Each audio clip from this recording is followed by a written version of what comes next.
તાજેતરમાં ન્યૂઝ આવ્યા છે કે સંજય મલ્હોત્રા છે આરબીઆઈના 26મા ગવર્નર બની ગયા છે.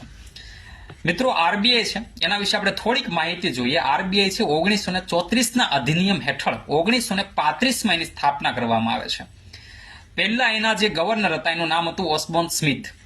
મિત્રો, એવું કહેવાય છે કે 1926માં જ્યારે આરબીઆઈની સ્થાપના કરવા માટે, સેન્ટ્રલ બેંકની સ્થાપના કરવા માટે જ્યારે યંગ હિલ્ટન કમિશન છે, એટલે કે એને રોયલ કમિશન પણ કહેવાય છે, એ કમિશન છે જ્યારે ભારત દેશની અંદર આવે છે ત્યારે એના હાથમાં એક રિપોર્ટ હતો. આ રિપોર્ટ છે એ રિપોર્ટ કયો હતો તો કે 1923ની અંદર બાબા સાહેબ આંબેડકરે જ્યારે ઇકોનોમિક્સની અંદર પીએચડી કરે છે અને જે થીસીસ લખે છે, તો એ થીસીસનું નામ હતું the problem of Indian rupees, its origin and solution.